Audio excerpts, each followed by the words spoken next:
الحمد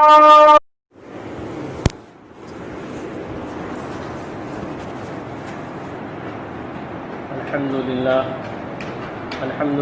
نحمده ونصلي على رسوله الكريم أما بعد. قال رسول الله صلى الله عليه وسلم: خيركم من تعلم القرآن وعلمه، أو كما قال عليه الصلاة والسلام.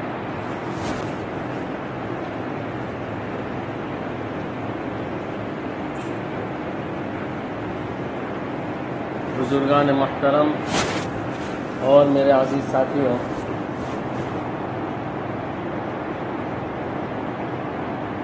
آج آپ حضرات کے سامنے قرآن کریم کے متعلق اور قرآن کریم کیا ہے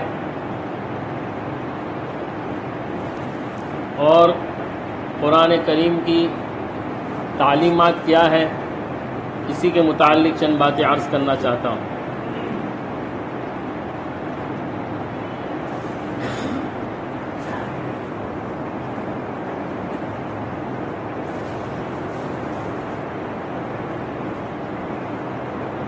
میں نے جو حدیث آپ حضرات کے سامنے تلاوت کی ہے، اس میں جناب نبی کریم صلی اللہ علیہ وسلم فرماتے ہیں کہ تم میں بہترین شخص وہ ہے جو قرآن کریم کو سیکھے، قرآن کریم کو پڑھے اور دوسروں کو پڑھائے. آج میں نے یہ مضمون اس لیے اختیار کیا ہے کہ قرآن کی طرف، قرآن کے متعلق اور قرآن کریم کے بارے میں ہم لوگ آج بہت کمزور ہیں. اللہ نے ہمیں یہ کتنی بڑی نعمت عطا فرمائی ہے، اس کا ہم عام مسلمانوں کو اس کا احساس ہی نہیں.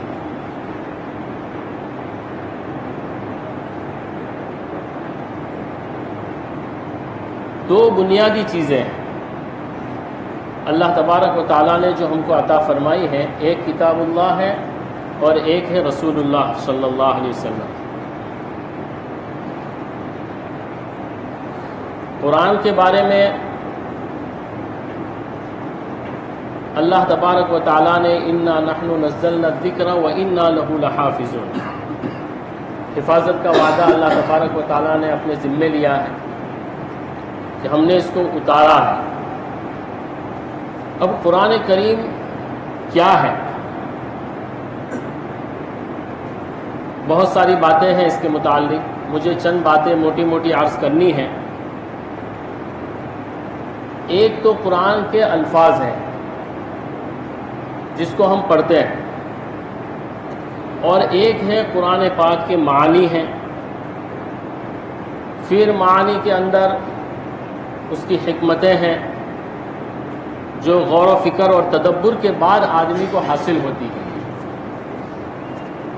اللہ تبارک و تعالیٰ نے جناب نبی کریم صلی اللہ علیہ وسلم پر جو قرآن اتارا ہے، تو جب شروع میں یہ قرآن جب اترتا تھا تو اللہ کے نبی صلی اللہ علیہ وسلم جلدی کیا کرتے تھے کہ کہیں کچھ مجھ سے چھوٹ نہ جائے، کہیں کچھ رہ نہ جائے. حضرت جبریل علیہ السلام جب قرآن لے کر آتے تھے تو اللہ کے نبی صلی اللہ علیہ وسلم جلدی کرتے تھے پڑھنے کے لیے کہ کوئی لفظ چھوٹ نہ جائے، کوئی رہ نہ جائے. تو اللہ تبارک و تعالیٰ نے فرمایا لا تحرک به لسانک لتعجل به ان علینا جمعہ وقرآنہ، کہ تم جلدی نہ کیجیے، اپنی زبان کو جلدی نہ دہرائیے.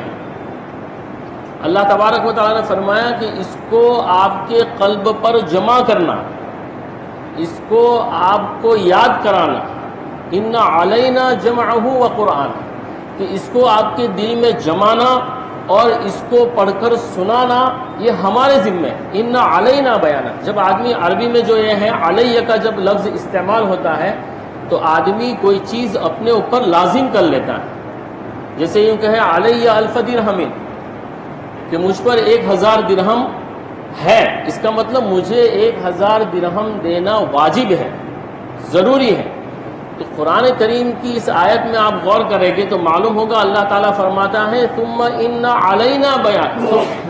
علینا جمعہ و قرآن، کہ اس کو آپ کے قلب پر جمع کرنا اور اس کو آپ کی زبان سے جاری کرنا یہ ہمارے ذمہ ہے۔ تب آپ صلی اللہ علیہ وسلم کو اس کا اطمینان ہو گیا۔ پھر آپ صلی اللہ علیہ وسلم حضرت جبرائیل علیہ السلام فرماتے تھے، آپ صلی اللہ علیہ وسلم سنتے تھے، اور آپ صلی اللہ علیہ وسلم صحابہ کرام کو یہ بیان فرماتے تھے۔ اسی آیت میں آگے اللہ تعالیٰ فرما رہے ہیں ان علینا جمعہ وقرآن ثم ان علینا بیانہ۔ یہ بہت گہری بات ہے کہ اس کا بیان کرنا بھی ہمارے ذمہ ہے۔ قرآن کا جو اسلوب ہے بہت عجیب ہے۔ امرؤ القیس عربی کا جو شاعر تھا، اتنا بڑا شاعر کوئی گزرا نہیں ہے آج تک، عربی کا امرؤ القیس۔ تو اس زمانے میں قرآن کے نازل ہونے سے پہلے عربوں میں یہ رواج تھا، میلہ لگتا تھا، تو جو بہترین شاعر جو شعر پیش کرتے تھے مکہ میں آ کے میلے میں، تو جو سب سے اچھے چنے جاتے تھے اس کو کعبہ پر لٹکا دیے جاتے تھے کہ بھائی اس سے بہتر کلام کوئی ہے نہیں۔ پھر جب کوئی واپس میلہ ہوتا، پھر کوئی موقع آتا، کوئی شاعر آتا اور وہ آ کر اس سے بہتر کہتا تو اس کو اتار دیتے اور وہ شاعر کا کلام لٹکا دیتے۔ تو امرؤ القیس نے جو اشعار لکھے ہیں کافی تفصیل سے ہے، بہت بڑے اشعار ہیں اس کے۔ تو جب اس نے اس کو تیار کر کے کعبہ پر لگائے تو کئی سال تک، 10 سال کے قریب تک کوئی ایسا کلام نہیں لایا کہ اس کو ہٹایا جا سکے۔ اس کی بہن تھی، وہ بھی شاعرہ تھی، تو بہت کوشش لوگوں نے کی لیکن کوئی ایسا کلام نہیں آیا۔ لیکن جب قرآن کریم نازل ہوا اور سورہ ہود کی جو آیت نازل ہوئی تو اس نے، اس کی بہن نے خود اس امرؤ القیس کے اشعار کو نکال کر پھاڑ کر پھینک دیے کہ اب اس سے بہتر کوئی کلام نہیں۔ تو قرآن کو اللہ تبارک و تعالیٰ نے جناب نبی کریم صلی اللہ علیہ وسلم کے قلب پر جمع فرمایا، اور پھر اس کو بیان کرنے کی ذمہ داری بھی اللہ تبارک و تعالیٰ نے اپنے ذمہ لی۔ اسی لیے دیکھو جناب نبی کریم صلی اللہ علیہ وسلم پر جب کوئی آیت اترتی تھی تو آپ صلی اللہ علیہ وسلم نے کبھی یہ نہیں فرمایا کہ اس آیت کا یہ مطلب بھی ہو سکتا ہے، اس آیت کا یہ مطلب بھی ہو سکتا ہے، اور کچھ زمانے کے بعد اس آیت کا یہ مطلب ہوگا، یہ نہیں فرمایا۔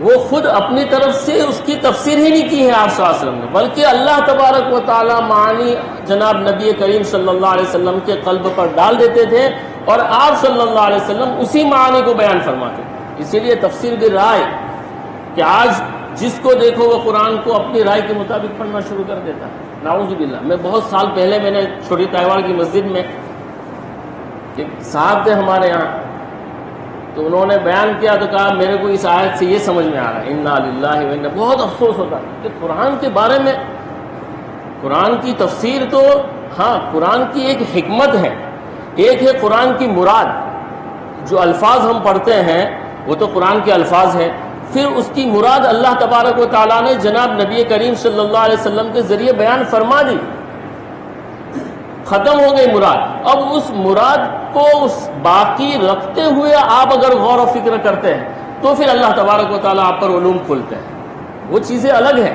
میں اس کا انکار نہیں کر رہا ہوں۔ اور ایک ہے تفسیر بھی رائے کہ آپ ہر آیت کو اپنے مقصد کے مطابق آپ بیان کر دو کہ اس آیت سے یہ نکل رہا ہے، اس آیت سے نکل رہا نہیں، قرآن کی مراد تو اللہ تبارک و تعالیٰ نے جناب نبی کریم صلی اللہ علیہ وسلم کے ذریعے سے بتا دی اور صحابہ نے اس کو محفوظ فرما لی۔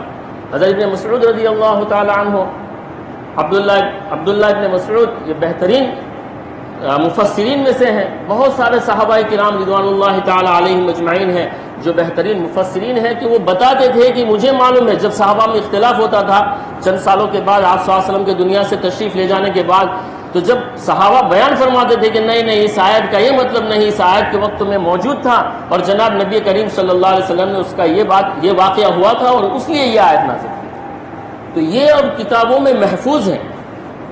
تو میں جو قرآن کے متعلق اللہ تبارک و تعالیٰ نے فرمایا ہے کہ قرآن کے ایک تو الفاظ ہیں اور ایک اس کے معانی ہیں، اور معانی کے بعد جناب نبی کریم صلی اللہ علیہ وسلم کو جو خطاب فرمایا گیا یعلمہم الکتاب والحکمہ ویزکیہم، اس سے پہلے کہ یتلو علیہم آیاتہ ویعلمہم الکتاب والحکمہ، کہ آپ صلی اللہ علیہ وسلم نے قرآن کو پڑھنا بھی سکھایا، قرآن کو کیسے پڑھنا ہے، اس کے معانی بھی آپ صلی اللہ علیہ وسلم نے بیان فرمائے، اور اس معانی کے بعد اس کی جو حکمتیں ہیں یہ بھی جناب نبی کریم صلی اللہ علیہ وسلم نے امت کو بتائی۔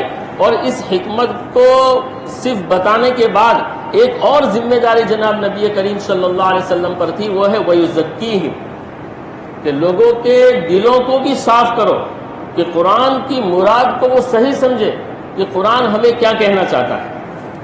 اگر آدمی قرآن کے صرف معنی کے اوپر چلا جائے گا، جیسے صحابہ کرام رضوان اللہ تعالی علیہ مجمعین کے زمانے میں ہی، آپ صلی اللہ علیہ وسلم کے زمانے میں ایک واقعہ ہے، مزاح والا تھوڑا واقعہ ہے، کہ قرآن جب روزے کی ابتدا ہوئی تھی تو روزہ شروع ہوتا تھا اس طرح کہ جب رات کو آپ سوئے ہیں عشاء کے بعد، اب جب آپ کی آنکھ کھلی، رات کو 1 بجے کھلی، 2 بجے کھلی، مثال کے طور پر رات کو آپ کی آنکھ کھلی، آپ سحری کر لو، آپ کا روزہ شروع۔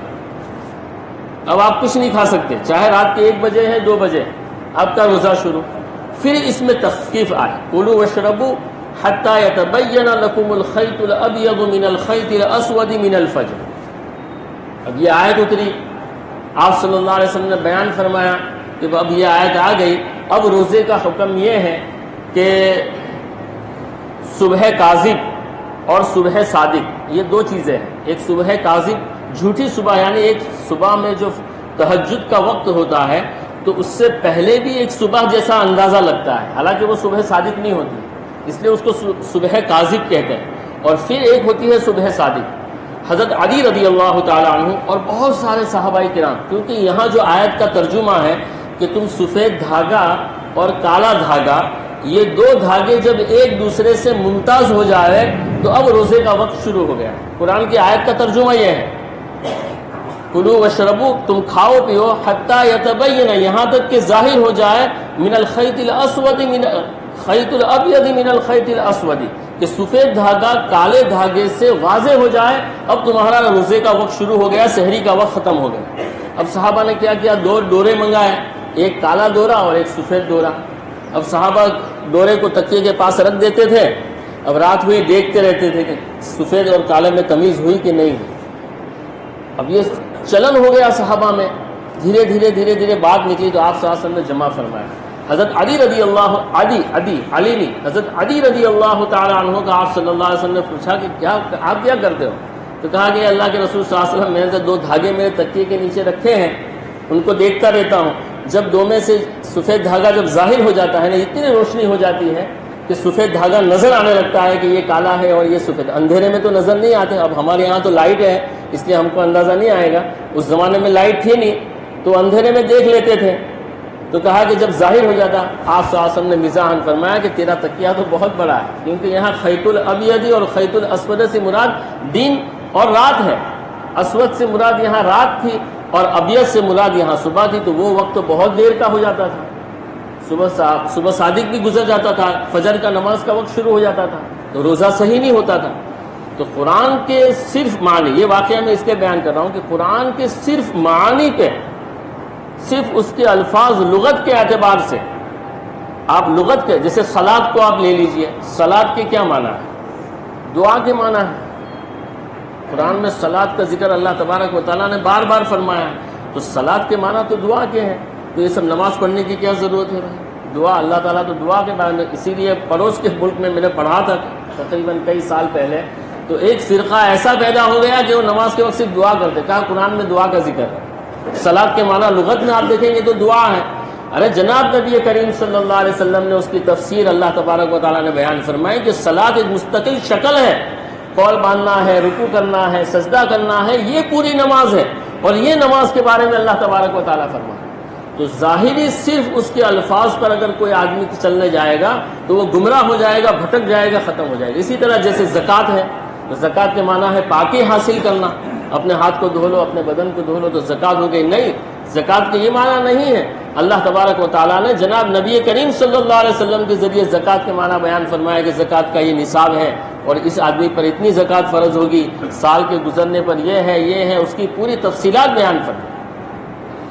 تو قرآن کے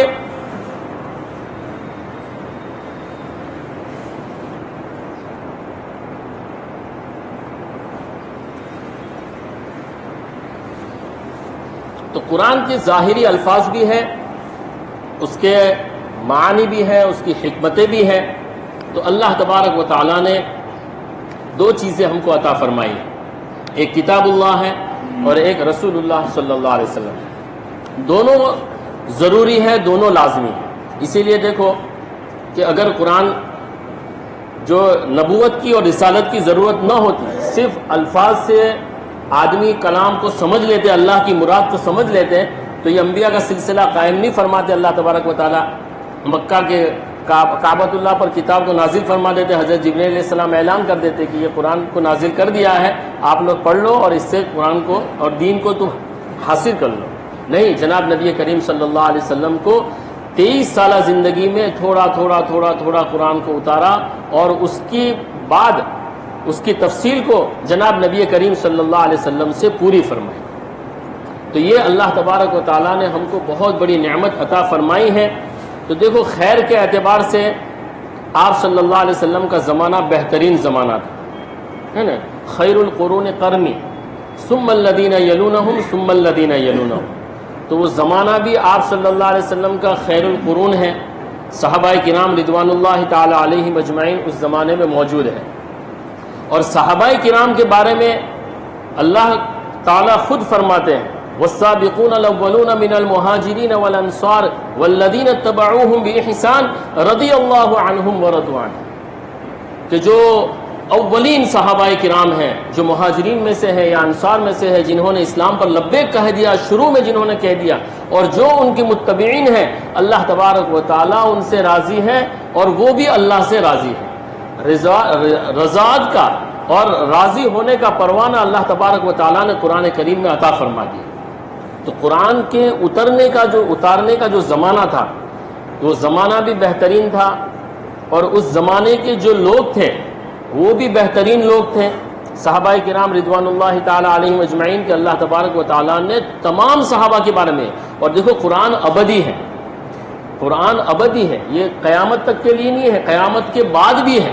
جیسے تورات کے بارے میں ہے کہ حضرت موسیٰ علیہ السلام کو میدان محشر میں اللہ تبارک و تعالیٰ عرش سے فرمائیں گے، لوح محفوظ سے فرمائیں گے کہ تورات میں نے تجھے دی تھی وہ کہاں ہے. لوح محفوظ کہیں گا کہ حضرت جبرائیل علیہ السلام اس تورات کو لے کر گئے. حضرت جبرائیل علیہ السلام سے پوچھا جائے گا کہ آپ تورات کہاں لے گئے، تو کہا میں نے حضرت موسیٰ علیہ السلام پر نازل فرمائے، ان کے قلب پر القاء فرمایا اس کا. حضرت موسیٰ علیہ السلام سے پوچھا جائے گا وہ تورات کہاں ہے، تو کہا میں نے اپنی قوم کو عطا کی. تو کہا آپ تورات کو پڑھیے. تو حضرت موسیٰ علیہ السلام تورات کو وہاں پڑھیں گے.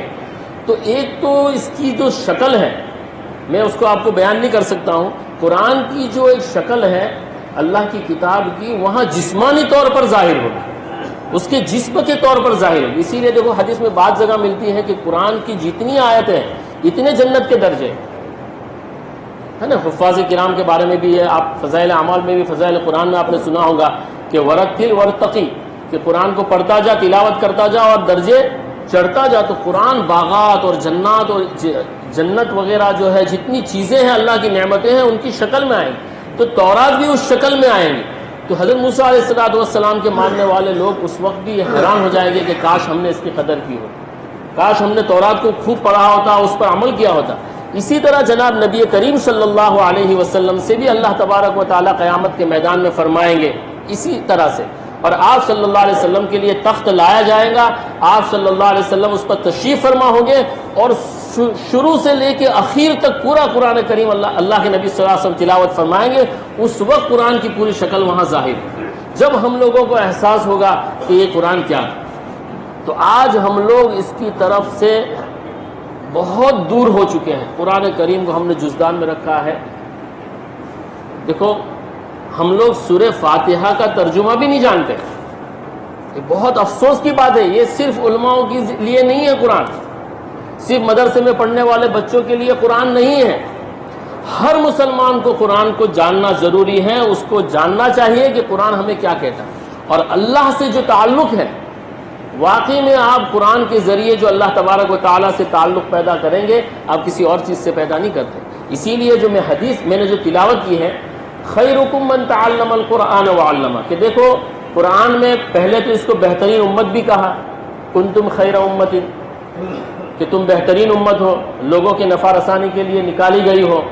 اخراج کیا ہے اس امت کا، اور اس میں سے بھی بہتر وہ شخص ہے جو قرآن کریم کو پڑھے اور خود پڑھے اور دوسروں کو سکھائے پڑھائے۔ اب دونوں طرف اس معاملے میں گڑبڑی ہے۔ معاف کرنا مجھے، کچھ باتیں ہیں جو بہت ضروری ہیں، ہمارے علماء اس کو بیان نہیں کر سکتے بیچارے، عامتاً ایسا ہوتا ہے کہ وہ خود ذمہ دار ہوتے ہیں، مسجد کے امام وغیرہ ہوتے ہیں۔ مجھے کسی نے کہا نہیں ہے، اللہ کے گھر میں بیٹھا ہوں، میں کسی کے کہنے سے کوئی بات نہیں کہہ رہا ہوں، لیکن یہ ذہن میں آ گئی بات تو آج عرض کر دوں کہ ہم لوگوں نے اماموں کے ساتھ، مؤذنوں کے ساتھ، قرآن پڑھانے والوں کے ساتھ ہمارا کیا معاملہ ہے، ہم دیکھیں کیا معاملہ ہے ہمارا۔ ہم نے ان کے لیے شرائط رکھے ہیں بہت بڑے بڑے، میرے پاس آتے ہیں بعض مرتبہ کاغذ کہ امام کی یہ شرائط، امام کی یہ شرائط، اور امام کو ہم دیتے کیا ہے؟ نعوذ باللہ، ہم کیا دیتے ہیں؟ قرآن کی ہمارے دلوں میں کیا اہمیت ہے؟ ابھی ہمارے یہاں تازہ واقعہ ہے کہ مکان کی ضرورت ہے، مؤذن ہے، اس کو مکان کی ضرورت ہے، اور مسجد اس لیے بنی تھی، مسجد میں مکان اس لیے بنایا گیا تھا کہ یہ کسی عالم کو جب امام آئے گا رہنے کے لیے اس کو کام آئے گا، اسی لیے بنا ہے۔ مجھے معلوم ہے اس کی بنیاد اسی لیے رکھی گئی تھی، لیکن وہ مؤذن کو مکان نہیں دیا، وہ مکان نہ ملنے کی وجہ سے اس کی شادی ہوئی تو اس کو نوکری چھوڑنا پڑے۔ یہ ہمارا حال ہے، یہ ہم علماؤں کے ساتھ اور مسجد کے اماموں کے ساتھ اور مؤذنوں کے ساتھ ہم ایسا سلوک کر رہے ہیں، اللہ کی لعنت آئے گی، اور ایسی لعنت آئے گی اللہ کی، اللہ تمہاری دنیا بھی برباد کرے گی اور آخرت بھی برباد کرے گی۔ سمجھو اس کو، سمجھو ہم کہاں جا رہے ہیں، ہم کس طرف جا رہے ہیں۔ ہاں علماؤں میں بھی کمزوری ہے، میں یہ نہیں کہتا کہ سب علماء صحیح ہے، بہت کمزوریاں ہیں علماؤں میں بھی، لیکن اس کا مطلب یہ نہیں ہے کہ ہم ایسا سلوک کریں۔ ہمارے مولانا ابرار صاحب رحمۃ اللہ فرماتے تھے کہ مقتدی لوگ نیت کرتے ہیں کہ میں پڑھتا ہوں نماز اس امام کے پیچھے، کہا مقتدی پڑھتا ہوں نا، بولے امام کے پیچھے ہی پڑھ جاتے ہیں، جتنے مصلی اتنے ٹرسٹی۔ مولانا آج نماز میں تمہیں آٹلی لامبی کیم قرات کہی، آج تمہارا سجدو بہت لامبو دے گیا، آج کیم بھول پڑی گئی، آج کیوں ایسا ہو گیا؟ یہ کوئی ہمارا طریقہ ہے؟ تو قرآن کے بارے میں ہم سوچیں، اور شرائط ان کے لیے ہے، ٹرسٹیوں کے لیے کوئی شرائط نہیں۔ ہاں امام کے لیے شرائط بنائیں گے، لکھیں گے کہ تمہارا یہ شرائط، اتنی چھٹی میں۔ ہم کیا دیتے ہیں؟ ایک مزدور 300 روپے روز لے جاتا ہے، معمولی مزدوری کرنے والے سے بھی ہم نے امام اور مؤذن کو گرا دیا۔ واقعی کہہ رہا ہوں، بہت درد کے ساتھ آپ لوگوں کو یہ کہہ رہا ہوں، اور جہاں جہاں بلسار میں یہ بہت ہو رہا ہے، ہمارے شہر میں یہ بہت ہو رہا ہے کہ ہم نے اس مزدور سے، شرابی کبابی سے بھی زیادہ ہم نے ذلیل کر دیا ہے امام اور مؤذن۔ اللہ کی پناہ، ہاں ہماری یہ بھی کوتاہی ہے، اور ہم لوگوں نے اب کیا کر دیا ہے، تھوڑا سے پڑھے ہوئے کو بھی ہم امام بنا لیتے ہیں، تو اس لیے علماء، اچھے علماء اب ہم کو ملتے نہیں ہیں۔ کہاں سے آئیں گے وہ 5000 ساتھ؟ کیا ان کے لیے زندگی نہیں ہے؟ ان کے بیوی بچے نہیں ہیں؟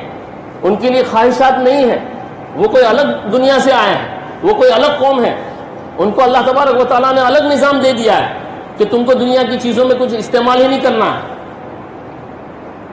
ہم رہ رہے ہیں 400 فٹ کے مکان میں، اور امام کے لیے، مؤذن کے لیے کہا کہ کمرہ بہت بڑا ہے، اتنا بڑا کمرہ مؤذن کو نہیں دینے۔ نعوذ باللہ، ایسے جواب ہے کہ یہ گھر تھوڑی۔ اچھا کھانا دیتے ہیں، محلے والے ٹفن دیتے ہیں، تو وہ بھی ٹرسٹی اپنے اندر گنتا ہے، ارے بے وقوف، وہ تو محلے کے لوگ کھلا رہے، تو کہاں سے کھلا رہا ہے؟ اور تم جو پیسہ دیتے ہو، ٹرسٹی وغیرہ جو پیسہ تو اپنے جیب سے دیتے ہو، قوم نے دیا ہے، اس کو استعمال کرنا ہے، وہ بھی استعمال نہیں کرتے ہیں۔ تو مسجد کروڑوں کی بناتے ہیں اور امام کو تنخواہ دیتے ہیں 4000 5000۔ کیا ضرورت تھی؟ اللہ کے یہاں آپ کو جواب دینا پڑے گا کہ یہ مٹی میں اور مسجد کو بنانے میں تم نے کروڑوں روپیہ لگا دیا ہے، اور امام کی تنخواہ کے لیے تو آپ کے پاس پیسے نہیں ہیں۔ کہا کہ اتنا خرچ ہم نہیں اٹھا سکتے، اور مسجد میں اے سی لگانا ہے، ہاں ہم بولے کہ 30000 کا لگاؤ، نہیں بولے 30000 کا مولانا اچھا نہیں آتا، سو اس کا لاؤ، اچھی کمپنی کا لاؤ، بلو اسٹار کا لاؤ، اور اس کا لاؤ 50000 کا اے سی لگاؤ۔ کیا یہ کیا ہو رہا ہے؟ یہ مسجدوں میں کیا ہو رہا ہے؟ اللہ تعالی ہم کو سمجھ دے، اور یہ قرآن کی ہمیں قدر، قرآن کی تلاوت بھی ہم خوب کریں، اور ہر آدمی اپنے محلے میں آپ کو کہیں نہ کہیں امام، مؤذن اور کوئی عالم آپ کو مل جائے گا، آپ قرآن کو اس کے پاس رہ کر اس کے معانی کو بھی ہم سیکھیں۔ کم سے کم ہم نماز میں جو قرآن پڑھ رہے ہیں ان صورتوں کا ترجمہ تو ہم جانیں کہ اللہ ہمیں کیا کہہ رہے ہیں، اس کو آپ جب جانیں گے تو آپ کو پڑھنے میں بھی لذت آئے گی، نماز میں بھی آپ کا دل لگے گا، اور قرآن کی تلاوت میں بھی آپ کو مزہ آئے گا۔ تو یہ چند باتیں تھیں جو بہت ضروری تھی، اس لیے میں نے عرض کر دی۔ اللہ تبارک و تعالیٰ مجھے بھی عمل کی توفیق عطا فرمائے، ہم تمام مسلمانوں کو بھی اس پر سمجھنے کی توفیق عطا فرمائے، اور علماء کرام سے بھی میں درخواست کرتا ہوں، مسجدوں کے امام سے اور مؤذنوں سے، کہ ہم اپنی مولویت کو بیچیں نہیں۔ میں فخر کے طور پر نہیں کہہ رہا ہوں، لیکن میں ایک مثال دیتا ہوں، مجھے کوئی مولویت کے ذریعے کوئی چیز دیتا ہے تو مجھے بالکل پسند نہیں، واللہ کہہ رہا ہوں۔ کوئی مطلب مولانا ہے تو ان کو کھانے کی لائن ہے اجتماع میں، اب یہ مولانا ہے تو ان کو آگے کر دو، مجھے بہت غصہ آتا ہے۔ ہم مولویت کو نہ بیچیں، یہ تو بہت قیمتی چیز ہے۔ اس کی مثال ایسے ہے، جیسے میں دکان پہ گیا کسی، اب اس نے کہا کہ یہ چیز 100 روپے کی ہے، تو میں کہوں یار مولانا چھو یار، تو میں نے 100 روپیہ لیوانو ہماری پاس ایسی ماں اپنی، تو یہ میں نے مولویت کو بیچ دی، 20 روپے کے لیے میں نے اپنی مولویت کو بیچ دی۔ تو علماء بھی ایسا نہ کریں، اپنی مولویت کو، اپنے دین کو اس طرح نہ بیچے، اپنے کو ذلیل و رسوا نہ کرے، اللہ کی طرف نگاہ رکھے۔ تو دونوں طرف کمزوریاں ہیں، میں صرف عوام کی کمزوری نہیں نکال رہا ہوں، ہماری بھی کمزوریاں ہیں۔